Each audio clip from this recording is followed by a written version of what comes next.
Gym naman ay nagpunta si Santino.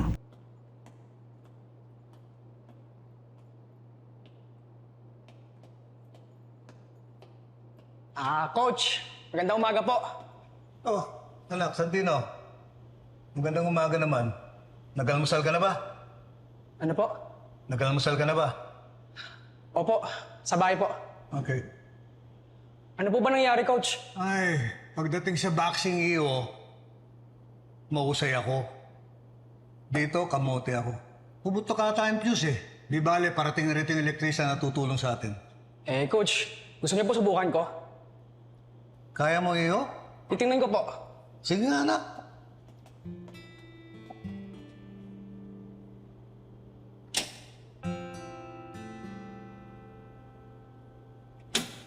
Hay! May kuryente niya. Good job, Santino. Galing mo pala. Ha? Naayos mo kaagad, ha? Nag-trip lang naman pala, Coach eh. Di bale, tatanungin ko yung electrician kung paano may iwasan yung ganitong problema. Sige po, Coach. Salamat iyo at magbihis ka na at parating na yung mga training natin. Ha? Apo, Coach. Sige yo, thank you. Salamat. Salamat din po.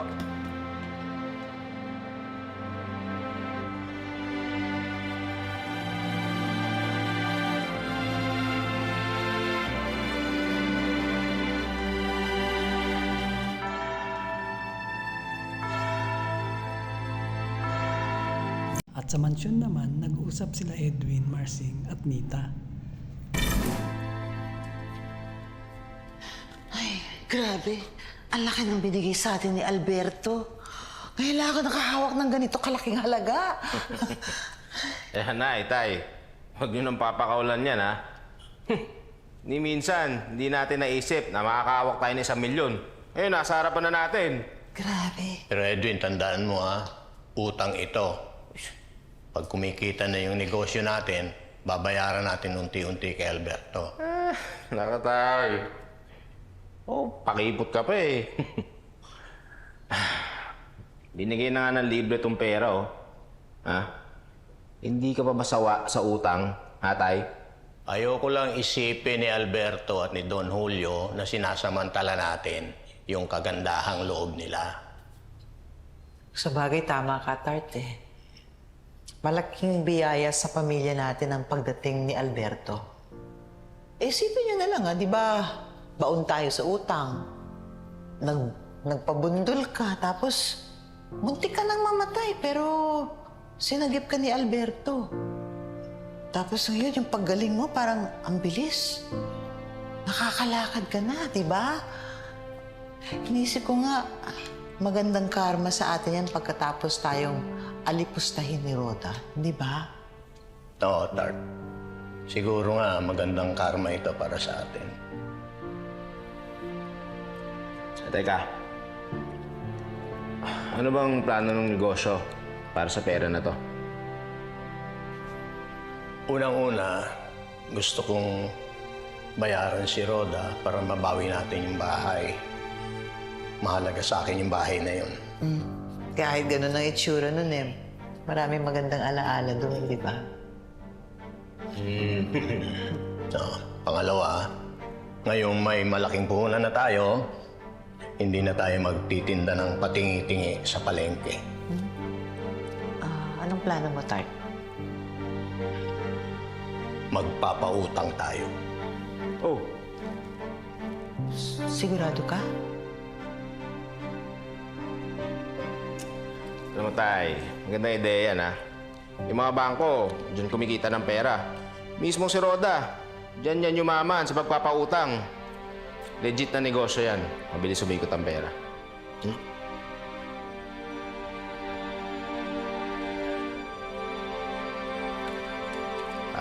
Kaya tay, baka pwedeng arborin ko to isa. Isa lang, oh. Pang puhunan ko lang.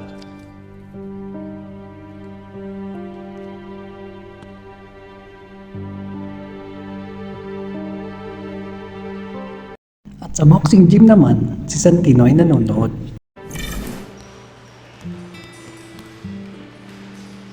Babe! Buong katawan ang lumalaban. Hindi na ikaw. Okay lang. I-twist mo yung katawan mo. Hips. Yung head movement mo. Lagi mo nakakalimutan. Yung bodega mo, protektahan mo yan, pati ulo mo. 2 beses ka tinamaan dyan eh. Okay, continue. Nice. Good. Ayan, head movement. Depensa.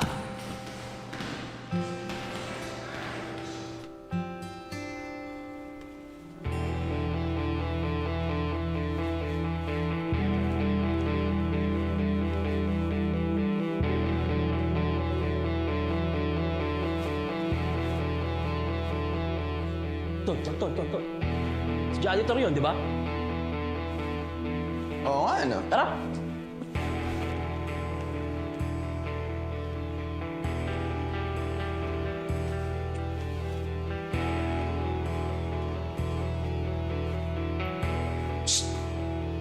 Ginagawa mo?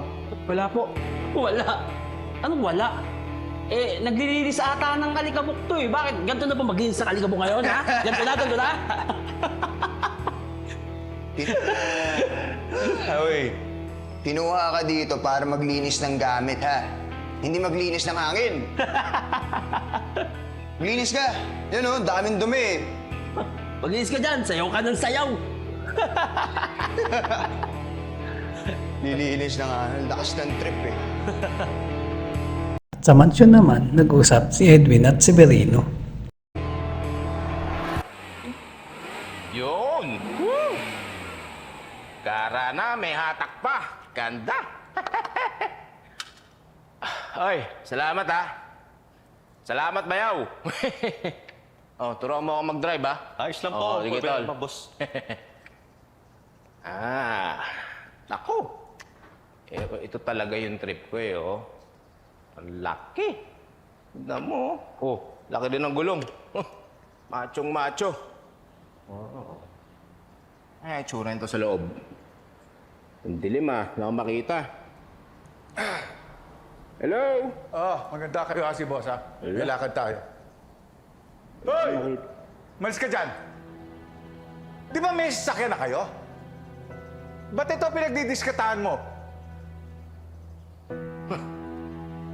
Ano bang pake mo? Ha? Anong paki ko? Naliliitan ka ba sa akin? Hoy! Nakikitira ka lang dito. Huwag kang abusado. Ano bang problema mo, ha? Unang araw pa lang, mainit ka na sa akin eh. Oh, at paano ako nag-iabusado, ha? Tinatanggap ko lang naman kung ano yung inaabot ni Bayaw. Tatanggi ba ako sa grasya? Mukha ba akong tanga, ha?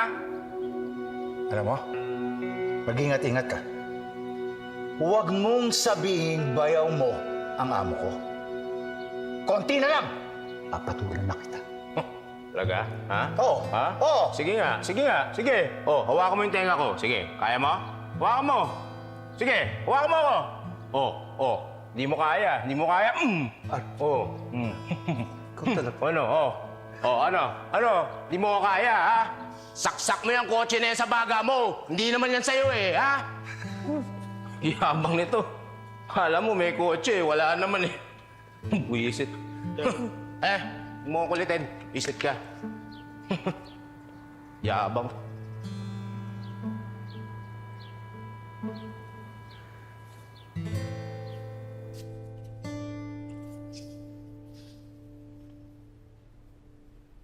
Art? Sigurado ka ba talaga dun sa negosyo na isip mo? Bakit, Art? Ayaw mo? Hindi naman sa ganun, Tart. Pero natatakot kasi ako kasi baka maging kagaya tayo ni Rhoda. Sa tingin mo magiging kagaya ako ni Rhoda? Iba ugali nun eh. Gahaman yun. Ako hindi. Hindi ako magiging kagaya ni Rhoda. Tsaka matutulungan natin yung mga taga-Quiapo sa gagawin natin. O, di ba? Isipin mo na lang na parang yung blessing na dumating sa atin, sinishare natin. May konting tubo lang. Tart, kung matuloy itong negosyo natin, edi magiging kakompetensya tayo ni Rhoda. O, edi maganda. Para makita ni Rhoda, hindi na niya tayo kayang ismolin. Hindi na tayo mga dating dukha na inaalipusta niya. O. Sige na, maganda ka na. Ay, Makapunta na tayo sa kanya. hindi, kung ganito ang negosyo natin, kailangan may mga tao tayo na tutulong na maningil. Yung mapapagkatiwalaan mo. Ay, meron na. Meron na akong pwedeng pagkatiwalaan. At sa selda naman, nag-uusap-usap ang tropa ni Bong.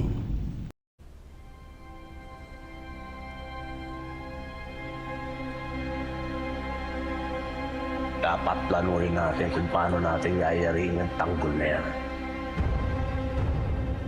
Kapag nabuhay si Bong,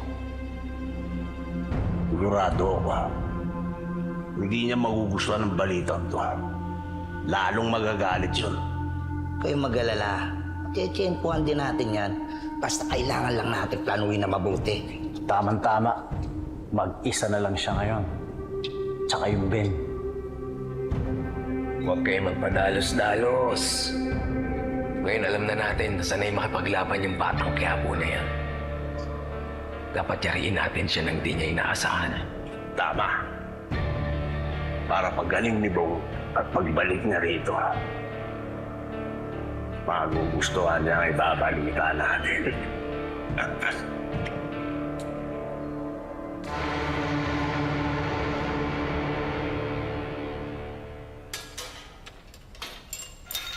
Oh, asok!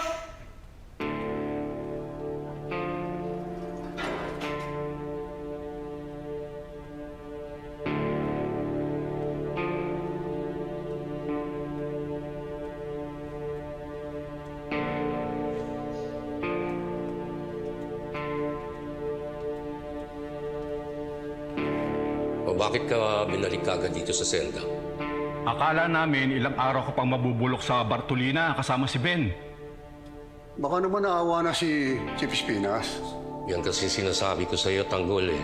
Huwag kang magsiga-sigaan dito. Bakit mo pa kasi pinatulan sila, Bong? Mayor,